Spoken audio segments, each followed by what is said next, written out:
जय श्री राम गुरुजी।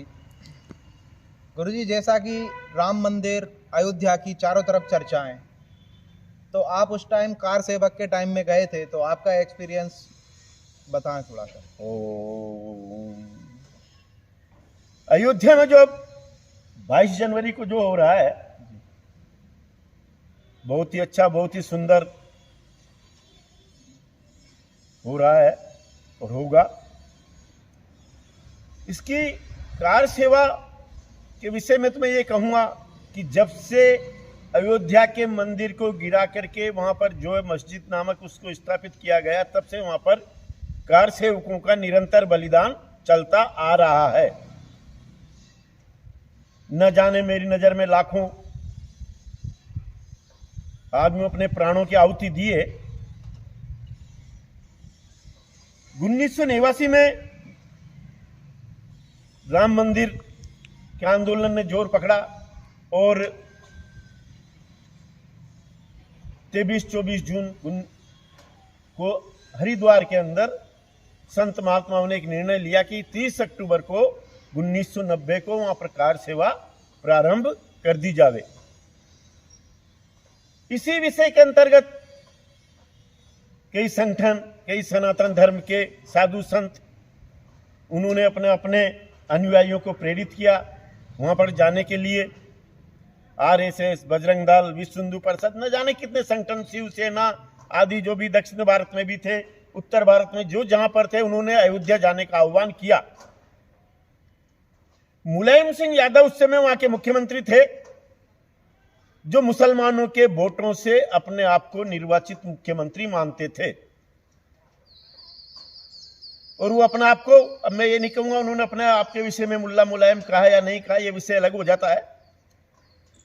जब ये घोषणा साधु संतों ने की, तो मुलायम सिंह जी ने भी एक घोषणा की कि वहां पर उस तारीख को परिंदा भी पर नहीं मार सकता।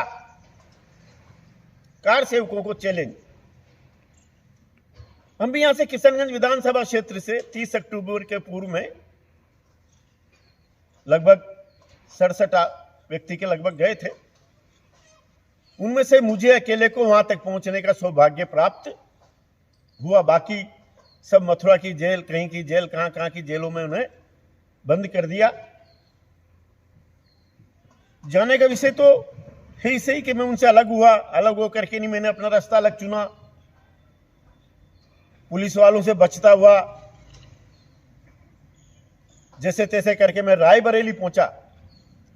और रायबरेली गांधी धर्मशाला है, वहां पर एक गांधी धर्मशाला के अंदर में जाकर के रुका।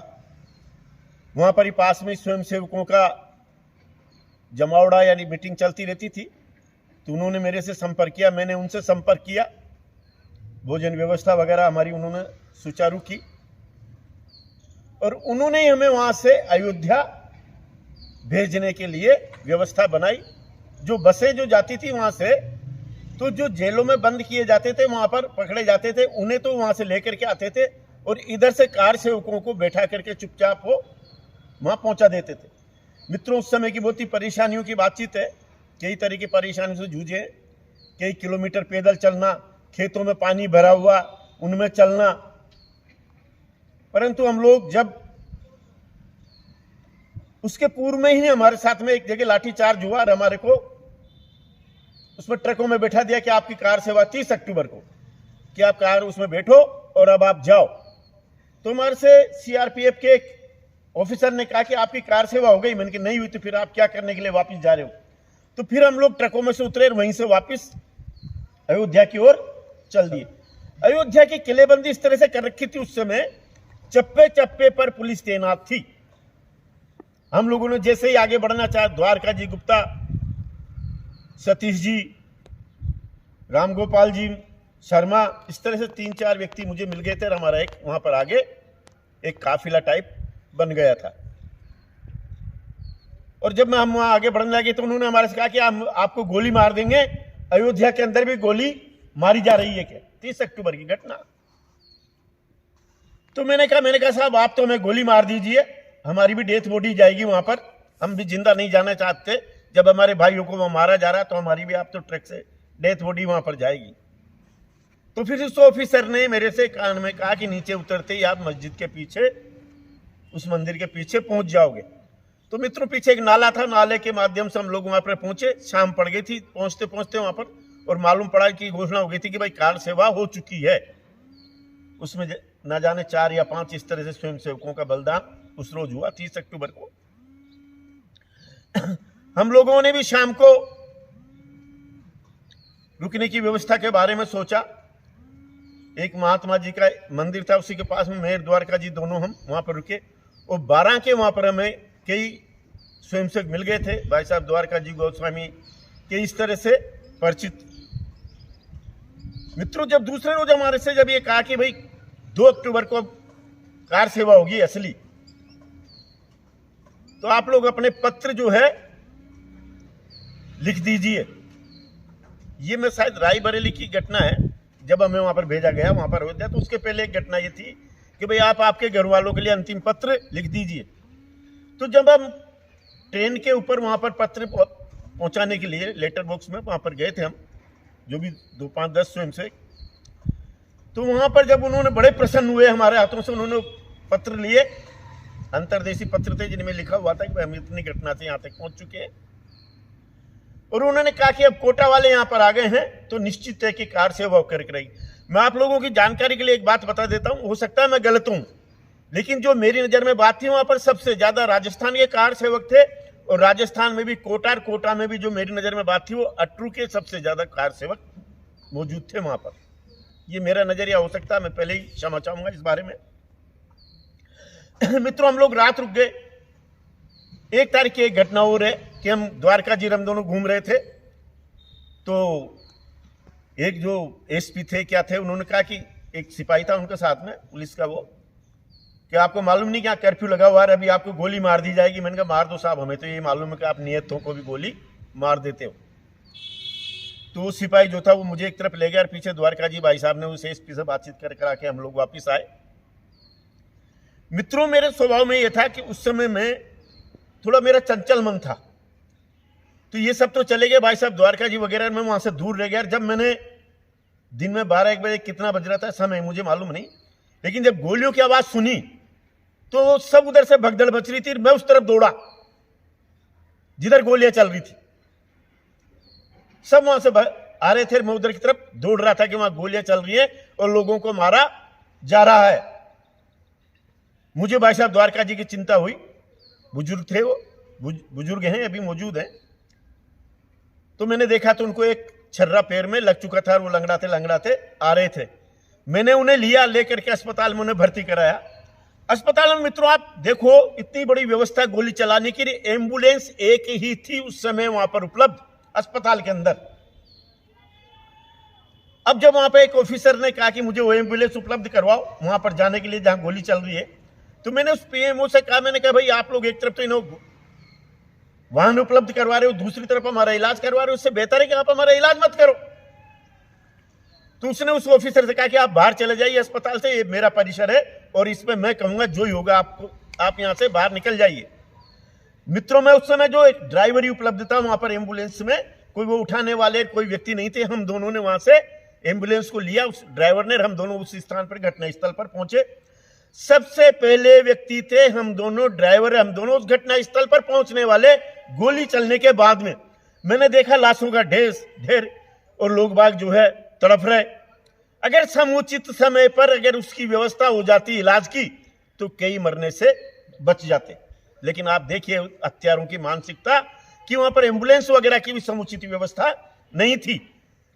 अब मित्रों जैसे हम दोनों वहां पहुंचे तो सुरेश जी अटरू के प्रधान है, सुरेश जी गौतम शायद अटरू के प्रधान थे उस समय में, वो बीजेपी की ओर से, जनता पार्टी की ओर से, वो निकल कर आए सर्वप्रथम और उन्होंने मेरे से कहा कि केदार जी कमरों में से निकाल करके नहीं, जो बाहर खड़े थे उन पे सब पे गोलियां चलाई गई, कोई कहीं नहीं जा रहा था, कोई बात नहीं थी गोली चलाने की। बाकी सालों ने कुत्तों ने के गोलियां नियत थे कार सेवकों पे, कमरों में से घसीट के गिवाड़ के खोल करके मारा है। मित्रों फिर मैंने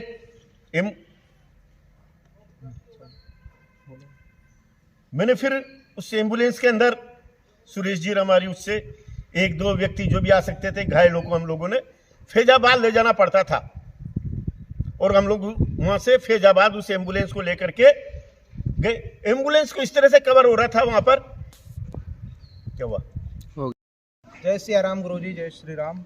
जैसा कि अपना पार्ट 1 में बात हुई थी राम मंदिर अयोध्या की, गोलियां चल रही थी, आप बता रहे थे हम, तो उसके बाद आगे क्या हुआ था? आगे मैंने बताने कि वहां पर जो है सर्वप्रथम मैं पहुंचा वहां पर, जब एम्बुलेंस लेकर के कार सेवकों की सब इधर उधर पड़े हुए थे, कईयों के कमरे के अंदर भी थे। इससे जाहिर होता था कि भाई कमरों के अंदर भी मारे गए हैं, कमरों के अंदर ही मारे गए हैं उनके लिए। तो जब मैं वहां पर पहुंचा तो वहां पर कोई भी नहीं था, सुनसान थी जगह, केवल लाशें पड़ी थी और कार सेवक जो घायल थे वो कहा रहे थे। वो एम्बुलेंस का ड्राइवर है, हम दोनों पहुंचे तो वहां पर एक कमरे से निकल करके सुरेश जी गौतम, प्रधान अटरू वाले निकल कर आए। उन्होंने मुझे बताया कि यहां पर जो गोली चली, नियत थे कार सेवकों पर कमरों से निकाल करके गोली चलाई गई है। मैंने कहा जो भी था, उन्होंने अपना घटनाक्रम पूरा बताया मुझे। फिर हमने वहां से 2 घायलों को उठाया जो भी उसके अंदर आ सकते थे और फैजाबाद के लिए हम लोग रवाना। को चारों ओर से कवर कर रखा था तारों की बाढ़ से, ऐसे करके ऊपर से भी, और कार सेवक उस तार की बाढ़ को तोड़ने के लिए जो भी जोश था, मैं कह नहीं सकता इस समय, जोश का वर्णन करना कठिन है। वो मेरे से पूछ रहे थे कि क्या हो रहा वहां पर। मैंने कहा वहां पर नियत थे कार सेवकों को गोलियां मारी जा रही हैं। तो आप समझ सकते हैं उस समय की क्या स्थिति उन कार सेवकों की रही होगी। मुझे वहां उससे गाड़ी से नहीं उतरने दिया और वहीं से उन्होंने उसको लेकर के नहीं, वापस हम लोग एम्बुलेंस लेकर के वापस आए। अब एक कार सेवकों में इस तरह का गुस्सा आ गया था कि अब तो वो मरने मारने पर उतारू थे वहां पर कार सेवक अयोध्या के अंदर। इससे प्रशासन भी घबरा गया और उन्होंने संतों को बुला करके बातचीत वापस चालू करी। मित्रों, वो सीन कह नहीं सकते कि दिन के 3 या 4 बज रहे हैं, भोजन की व्यवस्था सवेरे से नहीं है। भोजन बना और खाटों पे जो है, खाट पे पलंगों पे डेथ बॉडी शवों को लगा दिया गया और कह दिया गया कि भाई अपने अपने व्यक्तियों को पहचान लें। खाना खाते जा रहे हैं और सिर को उठा के हमारे आदमियों को देखते जा रहे हैं कि भाई कौन हमारे पास का व्यक्ति तो नहीं मरा। खाना खा करके फिर आदेश हुआ कि सरयू नदी के किनारे आसपास भी देख करके आओ कि भाई कोई कहीं पर कोई डेथ बॉडी तो नहीं पड़ी। फिर मित्रों हम लोगों ने आसपास में देखा, उसके बाद में तो नहीं थी डेथ बॉडी, सब जगह से वहां पर आ गई थी। शाम को फिर जो कार सेवकों को जब गुस्सा देखा तो संतों को भी चिंता हुई, क्योंकि अब ज्यादा बड़ी घटना के मौका स्थापित हो जाता है ऐसा लगता उन्होंने। तो उनने फिर संतों ने समझाया कि भाई अब कार सेवा अपनी हो गई है और अब आप लोगों को यहां से प्रस्थान करना चाहिए। तो हम 3 तारीख को शायद वापस वहां से ट्रेन से कोटा आए। कोटा में आते ही मुझे आदेश हुआ कि आप परसों रोज, यानी कि 1 रोज का गैप, और आपको दिल्ली जाना है। 12 से जो डेलीगेशन जाएगा उसके आपको अध्यक्ष बनाया जाता है। अब दिल्ली में लाल कृष्ण जी आडवाणी संबोधित करेंगे संसद के पास में, कहीं पर जो है वहां पर व्यवस्था थी वो। तो मित्रों मैंने वहीं पर से, मैंने कहा मैं एक दिन मेरे बच्चों से मिल जाता हूं, और मित्रों वहां से उन्होंने आदेश दिया कि ठीक है आप मिलकर के आ सकते हो। मेरे बच्चे उससे मैं ससुराल के अंदर में छोड़ के गया था, उनसे जाकर के एक रात में मिला, दूसरे रोज वापिस उनके साथ में मैं दिल्ली की ओर चल दिया, जिसमें अपने गालाव साहब ऐसे कई बड़ी बड़ी नामी हस्तियां थी, और वहां पर आडवाणी जी का ड्राइवर भी शायद बोला था इमाम वगैरह के खिलाफ में। इस तरह से मित्रों हमारा वो उस समय का ये हुआ। मुझे मालूम नहीं कितने कार सेवक मारे गए। और अयोध्या की ओर एक भाई साहब द्वारका जी ने एक पुस्तक लिखी, उसमें कई स्थानों पर मेरा भी नाम है। आप लोगों से निवेदन करूंगा कि आप लोग भी अवश्य पधारें और रामलीला के उसमें दर्शन में अपनी सहभागिता बढ़ाएं। नमस्कार।